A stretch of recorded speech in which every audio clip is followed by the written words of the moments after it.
آج کی شب میں قرآن عظیم کے 18 پارے مکمل ہو چکے ہیں۔ اللہ عز و جل بقیہ قرآن عظیم کو تجوید کے ساتھ پڑھنے اور آپ سب کو سماعت کرنے کی توفیق عطا فرمائے۔ عزیزان گرامی، آج ہم نے سورہ مومنون، سورہ نور اور سورہ فرقان کا کچھ حصہ تلاوت کیا ہے۔ اللہ تبارک و تعالیٰ نے قرآن پاک میں کامیابی کسے کہتے ہیں اور کامیاب کون ہیں، ان کی پوری فہرست بیان فرما دی۔ جس نے تمہیں پیدا کیا اس سے پوچھیں کہ سکسیس کیا ہے، کامیابی کیا ہے۔ اکثر لوگ یہ سمجھتے ہیں کہ ایک بہت بڑا گھر بنا لینا یہ کامیابی ہے، یا اپنی زندگی میں بڑی جائیدادیں بنا لینا یہ ایک بڑی کامیابی ہے، یا اچھی بیوی مل جائے یہی کامیابی ہے۔ جو کامیابی کا معیار ہے لوگوں نے اپنے اپنے خیالات سے بنا رکھا ہے۔ حقیقت میں کامیابی وہ ہے جسے خود مولا فرمائے، جس نے ہمیں پیدا کیا وہ بتا دے کہ کامیابی کیا ہے۔ تو ہم نے جو پارہ آج تلاوت کرنا شروع کیا، 18واں پارہ، اس کے شروع میں ہی یہ لفظ آتا ہے، قد افلح المؤمنون، بے شک تحقیق کے ایمان والے کامیاب ہو گئے۔ یہاں یہ نہیں فرما رہا ہے رب تعالیٰ کہ کامیاب ہوں گے، بلکہ فرمایا کامیاب ہو چکے، جو ایمان لائے وہ کامیاب ہو چکے۔ کبھی کبھار ایسا ہوتا ہے کہ تمہارے پاس بہت بڑی دولت ہے لیکن تمہیں خود ہی اندازہ نہیں اس چیز کا۔ تم ایک کامیاب قوم ایمان والوں کی، ہاں جو بظاہر تکلیفیں نظر آتی ہیں وہ کامیابی کے لیے معنی نہیں ہیں۔ ایسا نہیں ہے کہ اگر تمہارے کپڑے پیون لگے ہوں تو تم کامیاب آدمی نہیں ہو، اگر تمہارا گھر جھونپڑی میں ہے تو تم کامیاب نہیں ہو، ایسا نہیں ہے۔ میں آپ سے آج ایک سوال کرتا ہوں، اس دنیا نے آج ترقی کے نام پر سائنس اور ٹیکنالوجی کو اتنا فروغ دے دیا ہے کہ نہ جانے ہمارے وہم و گمان میں بھی نہیں تھی وہ چیزیں وجود میں آ چکی ہیں۔ آپ دیکھ رہے ہیں ایک جگہ سے بیٹھ کر دوسری جگہ بات چیت کرنا اور ایک دوسرے کو دیکھ لینا اتنا آسان ہے کہ ہم اپنے پڑوس والے کو بھی نہیں دیکھ پائیں گے۔ دنیا نے بہت ساری چیزیں آسان کر دی، ٹیکنالوجی کا دور ہے۔ میں آپ سے ایک سوال کرتا ہوں کہ وہ ترقی یافتہ سائنس جو آسمان میں اڑنے والے مشینیں بنا دیا، جس پر تم سفر کر سکتے ہو، انٹرنیٹ کی دنیا میں کیا سے کیا بنا دیا، تمہارے ہاتھوں میں پوری دنیا لا کر گھیر کر رکھ دیا۔ میں ان سے سوال کرتا ہوں، اگر ترقی اور کامیابی اسی کا نام ہے تو پھر یہ آج تک عورتوں کی بلاత్కాری اور انہیں گلا گھونٹ کر مارنے والے واقعات ہوتے کیوں ہیں؟ جب انسان کی بہت ترقی ہو چکی ہو تو یہ عورتیں ماری کیوں جاتی ہیں، گھروں میں چوریاں کیوں ہوتی ہیں، ایک دوسرے کے قتل اب بھی کیوں ہوتے ہیں، یہ ڈکیت کیوں ہوتے ہیں، یہ ڈاکہ زنی، لوگوں کو لوٹنا، دھوکہ دینا، یہ کیوں ہو رہا ہے؟ آج بھی ہے یا نہیں ہے؟ زمانے جہالت میں جو ہو رہا تھا وہ سب کچھ ہے آج۔ ایک دوسرے کو قتل کرنا، مارنا، مال لوٹنا، عورتوں کی عزت لوٹنا، نہ جانے کتنی عورتیں سال میں عصمت دری کی شکار ہوتی ہیں، تمہیں اندازہ ہے؟ ہزاروں کی تعداد میں۔ اور میں پوچھتا ہوں اس ترقی یافتہ زمانے میں اگر کامیابی کا معیار یہی ہے جو آج آپ سمجھ رہے ہیں تو پھر یہ ساری چیزیں ختم کیوں نہیں ہوئی؟ آج بھی سونوگرافی کے ذریعے سے معلوم کر کے، رشوت دے کر کے ڈاکٹروں سے اگر پیٹ میں بچی ہو تو اسے پیٹ میں ہی مار دیا جاتا ہے۔ کیا یہ واقعات نہیں ہو رہے ہیں؟ آج بھی موجود ہیں یہ واقعات، آج بھی سب چیزیں موجود ہیں۔ میں آپ کے سامنے ایک بات یہ پوچھتا ہوں کہ اگر یہ تمام چیزیں آج بھی برقرار ہیں تو اس کا مطلب ہے کہ سائنس اور ٹیکنالوجی نے صرف میٹل پر ترقی کیا ہے، انسان پر نہیں۔ انسان پر جو ترقی ہوگی وہ اس کی روح پر ترقی ہو جائے، اور یہ انسان کی ترقی کہیں ہوتی ہے تو گنبد خضرا کی چھاؤں میں ہوتی ہے، ہاں جہاں پر زندہ دفن کرنے والے لوگ اپنی بیٹیوں کو پھر میرے مصطفیٰ کے قدموں میں آتے ہیں تو وہی عورتوں کی عزت کے محافظ بن جاتے ہیں، جو کبھی کسی وقت شراب اور نشے اور قمار، جوا، یہ تمام چیزوں میں ملوث رہتے، لیکن میرے مصطفیٰ کریم صلی اللہ تعالیٰ علیہ وسلم کے قدموں میں اور ان کی صحبت میں آنے کے بعد، جس کو شاعر نے کیا خوب انداز میں عکاسی کی ہے، ترجمانی کی ہے، ایک عرب نے آدمی کا بول بالا کر دیا، خاک کے ذروں کو ہمدوش ثریا کر دیا، خود نہ تھے جو راہ پہ اوروں کے ہادی بن گئے، کیا نظر تھی جس نے مردوں کو مسیحا کر دیا۔ یہ ہے اصل ترقی۔ اب میں آپ کے سامنے عرض کرتا ہوں، میرا رب فرماتا ہے قد افلح المؤمنون، بے شک ایمان والے کامیاب ہو گئے۔ لیکن کون سے ایمان والے؟ اگر آپ سوال کریں کہ بھائی ہم بھی تو ایمان والے ہیں، ہم سب ایمان والے ہیں، ہماری کامیابی کی اللہ سند دے رہا ہے، تو کیا ہم لوگ سب کامیابوں میں سے ہیں؟ تو پھر آگے کی آیتیں پڑھنی ہوں گی آپ کو۔ اللہ فرماتا ہے الذین هم فی صلاتہم خاشعون، وہ ایمان والے کامیاب ہیں جو اپنی نمازوں میں گڑ گڑاتے ہیں اللہ کی بارگاہ میں، ہاں خشوع کے ساتھ، دل کی حضوری کے ساتھ اپنے مولا کی عبادت کرتے ہیں، وہ ایمان والے کامیاب ہیں۔ آگے اور آیتیں ہیں والذین هم عن اللغو معرضون، اور وہ ایمان والے کامیاب ہیں جو بے حیائی سے بہت دور نکل جاتے ہیں۔ کہیں اگر بے حیائی برائیاں ہیں اور تو وہاں سے کٹ جاتے ہیں، دور ہو جاتے ہیں، وہ ایمان والے کامیاب ہیں۔ پھر والذین هم للزکاة فاعلون، وہ ایمان والے کامیاب ہیں جو زکوٰۃ کو صحیح طریقے سے ادا کرتے ہیں۔ والذین هم لفروجہم حافظون، یہ آیت بہت اہمیت کی حامل ہے۔ مولا فرماتا ہے وہ ایمان والے کامیاب ہیں جو اپنی شرمگاہوں کی حفاظت کرتے ہیں۔ یہاں تک ہے، اتنی صفات جس ایمان والے کے اندر آ گئی وہ کامیاب ہے۔ 4 چیزیں یہاں پر بیان ہوئی ہیں، ایمان ہے، نماز ہے، بے حیائیوں سے رکنا، زکوٰۃ کا دینا، اور پھر شرمگاہوں کا حفاظت کرنا۔ یہ بہت اہم 4 چیزیں قرآن میں بیان کی گئی ایمان والوں کی صفات میں۔ یہ 4 چیزیں جس کے ساتھ آئی وہ ایمان والا بہت کامیاب ہے، بہت کامیاب ہے۔ اللہ تعالی ہمیں ان تمام چیزوں پر عمل کی توفیق عطا فرمائے۔ مفسرین فرماتے ہیں دنیا میں انسان، اس کے پاس 2 شہوتیں ہیں۔ شہوت کہتے ہیں برائی کرنے کی خواہش، ایک زبان کی شہوت ہے اور ایک شرمگاہ کی شہوت ہے۔ یہ دونوں چیزیں انسان کو حرام کاریوں میں مبتلا کر دیتی ہیں۔ زبان کی شہوت کیا ہے؟ یہ نئی نئی چیزیں کھانا پسند کرتی ہے، اس کو جس چیز کی لت لگ جائے، چٹخارے جس کو کہتے ہیں، تو پھر یہ ہلکی پھلکی چیزوں پر صبر بھی نہیں کرتی، اور یہ زبان کی شہوت اس کو حرام حلال سب بھلا دیتی ہے۔ میں نے اس سے قبل بھی کئی مرتبہ اعلاناً یہ کہا ہے، ممبئی کی سرزمین پر ایک ہوٹل والے پیزا بیچ رہے ہیں، اور جو نان ویج پیزا ہے مسلم ہوٹل ہے، کھانے والے لے بھی جا رہے ہیں، پیزا کا شوق ہے۔ بعد میں پتہ چلا کہ ہوٹل کا مالک خنزیر کا گوشت بیچتا ہے، اس پیزے میں پورک بیچا جاتا ہے۔ باضابطہ اس سے کسی نے فون کر کے پوچھا بھی کہ صاحب آپ تو مسلمان ہیں، آپ یہ سور کا گوشت کیسے بیچ رہے ہیں اس پیزا میں؟ اس نے کہا جسے کھانا ہے وہ کھائے، میں جو نہیں کھانے والے ان کو نہیں بیچ رہا ہوں، ہمارے پاس کھانے والے بہت سارے آتے ہیں ان کے لیے میں بیچ رہا ہوں۔ نعوذ باللہ من ذالک، یہ زبان کی شہوت ہے۔ اسی لیے میرے عزیزو، آج جو پھیلی ہوئی ساری چیزیں جو مل جاتی ہیں، کتنے ایسے ہیں وہاں پر، ہم نے معلومات کیا، اپنے بچے بتاتے ہیں کہ بہت سارے جو چھوٹے موٹے نکڑ پہ ہوٹل چلانے والے جو چکن بیچتے ہیں، مری ہوئی مرغیوں کا بیچتے ہیں، اور باضابطہ کچھ ہوٹل والے یا جو نکڑ پہ چلانے والے لوگ ہیں وہ دوسروں کو یہ ٹک بھی دیتے ہیں کہ میاں اس طرح کا گوشت لاؤ، پروڑے گا، بہت آسان ہے، بہت سستے میں ہو جائے گا۔ مری ہوئی مرغی 20 روپے کلو مل جاتی ہے، 20 روپے کلو مل جاتی ہے۔ جو چکن بیچتے ہیں دکانوں والے وہ خود بھی بتاتے ہیں ہمارے پاس باضابطہ یہ پوچھنے کے لیے آتے ہیں مری ہوئی کچھ ہیں تمہارے پاس؟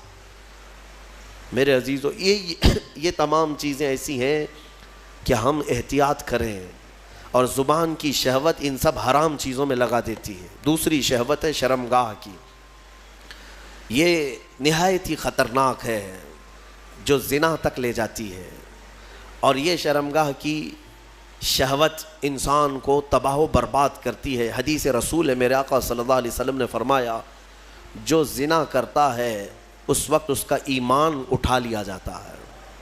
ایمان کے ساتھ کوئی زنا کر ہی نہیں سکتا، ایمان کی حالت میں کوئی زنا میں مبتلا ہو ہی نہیں سکتا۔ جس وقت وہ زنا میں مبتلا ہو اس کا ایمان اٹھا لیا جاتا ہے۔ یہ اسلام میں سب سے سنگین جرم ہے، سب سے بھیانک گناہ ہے، بلکہ بعض حدیثوں میں ہے کہ جب کوئی اجنبی مرد اور اجنبی عورت جن کا کوئی اسلامی تعلق نہیں ہے، رشتہ نہیں ہے، وہ جب تنہا ہوتے ہیں اور خواہشات نفسانیہ ان کی ابھر آتی ہیں، شہوت باہر آتی ہے، تو اللہ کا عرش بھی ہلنے لگ جاتا ہے۔ یہ اتنا بڑا بھیانک گناہ ہے۔ اللہ تبارک و تعالی سخت ترین عذاب ان لوگوں کو دے گا جو زنا میں مبتلا ہیں۔ بلکہ ایک روایت یہ ملتی ہے، قیامت کے دن وہ لوگ آئیں گے جو زنا میں مبتلا تھے اور انہیں ننگا لایا جائے گا، اور ان کی شرمگاہوں پر لوہے کے سلاخوں سے فرشتے آگ تپا کر کے داغ رہے ہوں گے ان کی شرمگاہوں کو، وہ عورتیں ہوں یا مرد ہوں، ان کو تپایا جا رہا ہوگا، اور اس کی بدبو اس قدر سخت ہوگی کہ پورے اہل محشر ان سے پریشان ہو چکے ہوں گے۔ ان کے شرمگاہوں سے بدبو بہت تیز نکلے گی۔ یہ وہ لوگ ہوں گے جن کو بھرے محشر میں بتایا جائے گا کہ یہ لوگ اپنی شرمگاہوں کی حفاظت نہیں کرتے تھے، یہ زنا جیسے گناہ میں مبتلا تھے۔ میرے عزیزو، قرآن کیا کہتا ہے؟ وَلَا تَقْرَبُوا الزِّنَا، تم زنا تو دور کی بات ہے، اس سے قریب تک بھی مت جاؤ، قریب تک بھی مت جاؤ۔ قریب جانے کا مطلب کیا ہے؟ آنکھوں سے، اور اس کے بعد زبان سے۔ انسان یہاں سے قریب ہوتا ہے، ایک اجنبی مرد کسی کو دیکھتا ہے، عورت کو، یہاں سے شروعات ہوتی ہے، پھر بات چیت کرتا ہے، یہ ڈبل شروعات ہے، اور اسی سے میرے مولا نے قرآن میں روکا ہے۔ تم اگر ابتدا میں ہی اگر رک گئے تو بڑے بھیانک جرم سے بچ جاؤ گے۔ اور زنا کرنے والے پر 15 عذاب ہیں، 15 عذاب، 5 دنیا میں دیے جائیں گے، 5 قبر میں اور 5 قیامت کے دن۔ 5 جو دنیا میں دیے جائیں گے وہی سخت ہیں کہ اس کے چہرے کا نور ختم کر دیا جائے گا، اس کا رزق ہٹا دیا جائے گا، اس کی اولاد سے صالح اولاد ختم کر دی جائے گی، نسل خراب ہو جائے گی۔ زنا کے جو 5 عذاب ہیں دنیا میں وہی سخت ہیں، چہرہ بگڑ جائے گا، بارونق نہیں ہوگا چہرہ، بے رونق ہو جائے گا، رزق میں کٹوتی، بے برکتی آ جائے گی۔ ان تمام چیزوں سے مومنین اپنے آپ کو بچائے رکھیں۔ یہ سورہ مومنین ہے، اور اس کے بعد سورہ نور کی ہم نے تلاوت کی۔ سورہ نور میں اللہ تبارک و تعالیٰ نے یہی زنا کی مذمت بیان کی، شروع کی آیتیں ہیں کہ ایک اجنبی مرد یا عورت زنا کر لیں۔ زنا کیا چیز ہے؟ غیر شادی شدہ مرد اور عورت کا ملنا اور اپنا جسمانی سکون حاصل کر لینا یا شہوات نفسانیہ کو پورا کر لینا، یہی زنا ہے۔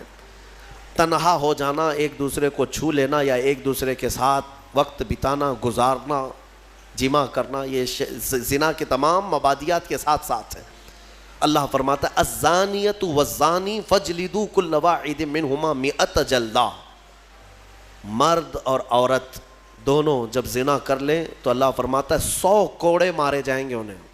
اسلامی حکومت ہو تو 100 کوڑے مارے جائیں گے، اور سب کے سامنے مارے جائیں گے۔ وَلَا تَأْخُذْكُمْ بِهِمَا رَأْفَةٌ فِي دِينِ اللَّهِ إِن كُنتُمْ تُؤْمِنُونَ بِاللَّهِ وَالْيَوْمِ الْآخِرِ۔ مولا فرماتا ہے ان لوگوں کے بارے میں اپنے دل میں ذرا برابر بھی نرمی مت لاؤ اگر تم اللہ پر اور قیامت پر یقین رکھتے ہو، اور ان کے عذاب کو وَلْيَشْهَدْ عَذَابَهُمَا طَائِفَةٌ مِّنَ الْمُؤْمِنِينَ، ان دونوں کی سزا پر سارے مومنین کو گواہ بناؤ۔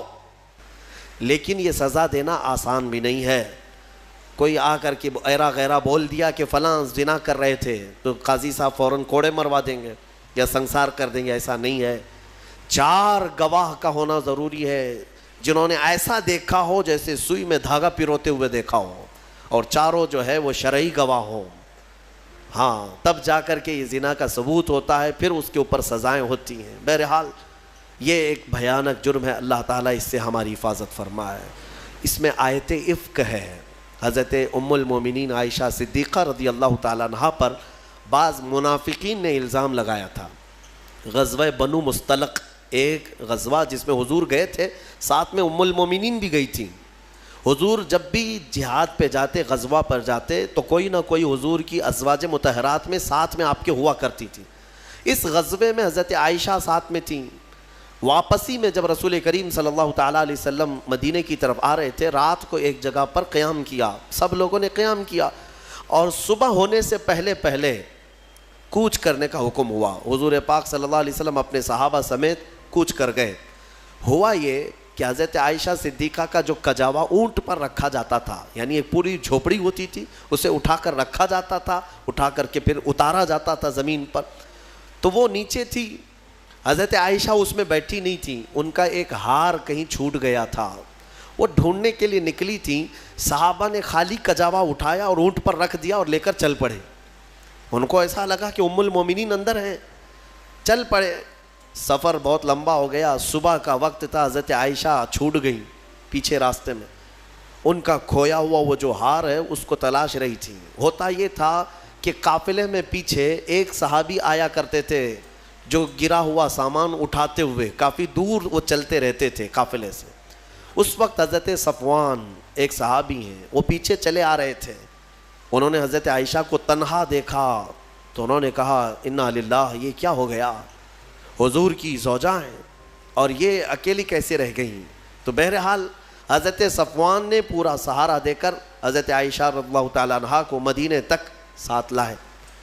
مدینے جب پہنچے تو منافقین نے اتنی بات پر الزام لگانا شروع کر دیا، رسول اللہ کی زوجہ عائشہ کسی اور کے ساتھ تنہا چلی گئی تھی.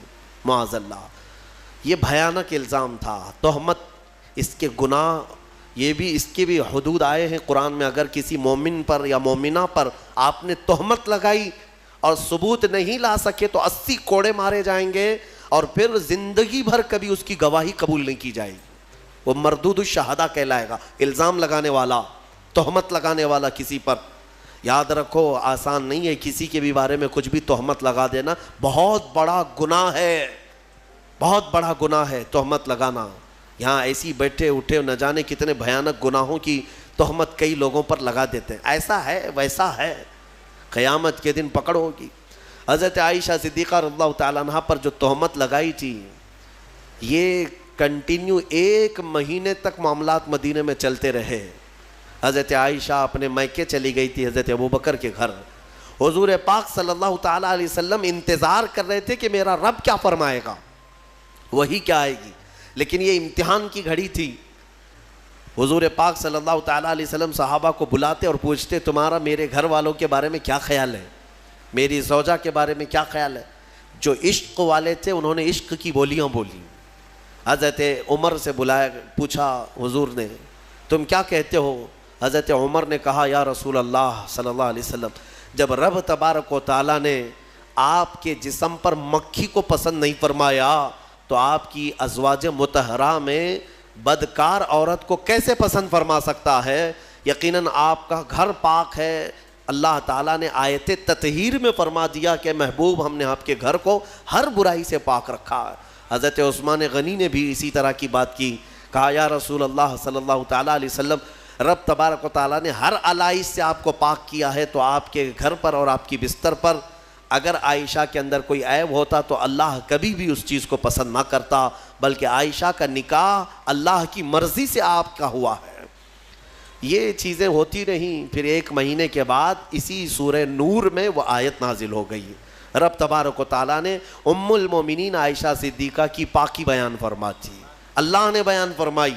اب اندازہ کرو یہ حضرت عائشہ وہ تنہا زوجہ ہیں میرے آقا کی جن کی پاکی مولا نے بیان کر دی قرآن میں، اور قیامت تک کروڑوں مسلمان ماں عائشہ صدیقہ کی پاکی تلاوت کرتے رہیں گے. ہاں، حضرت عائشہ کی پاکی کی تلاوت ہوتی رہے گی، قیامت تک ہوتی رہے گی. تو چند آیتیں عرض کر کے میں اپنی گفتگو کو سمیٹتا ہوں. اللہ تعالیٰ نے فرمایا اے ایمان والو کسی کے گھر جاؤ. اللہ تعالیٰ فرماتا ہے یا ایھا الذین آمنوا لا تدخلوا بیوتا غیر بیوتکم حتی تستأنسوا. اپنے گھر کے علاوہ کسی دوسرے کے گھر میں جا رہے ہو تو سلام کر لو پہلے. ہاں، سلام کر لو. سلام کر کے گھر میں داخل ہونا ضروری ہے. اور یہاں تک کہ آداب میرا مولا خود بیان کر رہا ہے کہ تم کسی کے گھر جاؤ تو دستک دو، اور دستک دے کر کے 1 بار 2 بار 3ری مرتبہ اگر جواب نہیں آیا تو پلٹ جاؤ. حدیث پاک میں بھی ہے. ضروری نہیں ہے کہ دروازہ توڑ کے اندر جاؤ گے، ہاں، اور کنٹینیو کھٹکھٹاتے کھڑے ہو جاؤ گے آدھے گھنٹے تک. یہ آداب ہیں شریعت کے.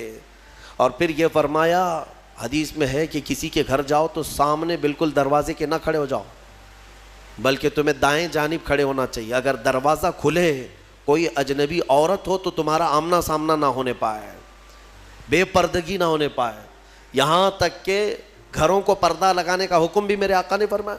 اور اگر کسی گھر پر پردہ نہیں ہے، گزرنے والے آپ میں سے کوئی ہو، کوئی بھی ہو، اگر مومن گھروں میں اندر نظر ڈالتا ہے کوئی راستہ چلتے ہوئے عورتوں کے اندر اوپر، حضور نے فرمایا گھر والے تیار ہے، وہ چاہے تو پتھر اٹھا کر اس کی آنکھ پھوڑ دے، اللہ سوال نہ فرمائے، اللہ اس کے ہاں اس کا مواخذہ نہیں ہوگا۔ یعنی یہ بتانا مقصود ہے کہ یہ کس قدر گناہ ہے، گھروں کے اندر نگاہیں ڈالنا، آنکھیں ڈالنا بہت بڑا گناہ ہے۔ یہی چیز اللہ تعالیٰ قرآن میں فرماتا ہے کہ کسی گھر جاؤ، کسی کے گھر جاؤ، اور اگر تمہیں لوٹ جانے کا حکم دیا جائے تو لوٹ جاؤ۔ یہاں سے میں ایک اس سے تفریح کرتے ہوئے ایک بات یہ بھی عرض کر دوں، کسی کو فون کرتے بھی ہو تو کچھ لوگ جو ہے ایک بار میں 10 20 بار اس کو کال کرتے ہی رہتے ہیں کنٹینیو، یہ بھی آداب میں سے ہے۔ 2 3 مرتبہ اگر تمہیں جواب نہ ملے تو رک جاؤ، تمہیں یہ تو پتہ نہیں کہ وہ کس حالت میں ہے، نماز پڑھ رہا ہے، کھانا کھا رہا ہے، واش روم میں ہے، بیت الخلاء میں ہے، تم کو تو ایسا لگتا ہے کہ ہمیشہ تمہارے وہ سیوا کے لیے بیٹھا ہی ہے، اٹھا ہی لینا چاہیے۔ یہ بھی آداب میں سے ہے، علم والے اور اخلاق والے ان چیزوں پر عمل کیا کرتے ہیں۔ سورہ نور میں اور بھی بہت ساری باتیں ہیں کہ بچوں کے متعلق فرمایا گیا کہ جب یہ عقل والے ہو جائیں تو ماں باپ بھی انہیں الگ سلایا کریں۔ بچے جب شعور والے ہو جائیں ان کو یہ سب آداب گھروں کے سکھائے جائیں کہ گھر میں آنے کے آداب کیسے ہیں۔ ماں باپ اگر تنہا بیٹھے ہیں تو بچہ کیسے آ جائے گا، وہ بھی دستک دے کر کے آئے، اجازت لے کر کے آئے، یہ بچوں کو تعلیم و تربیت دی جائے۔ اللہ تبارک و تعالی ہمیں اخلاق حسنہ عطا فرمائے، رسول کریم صلی اللہ تعالی علیہ وسلم کے اخلاق پر عمل کی توفیق عطا فرمائے۔ وآخر دعوانا ان الحمد للہ رب العالمین۔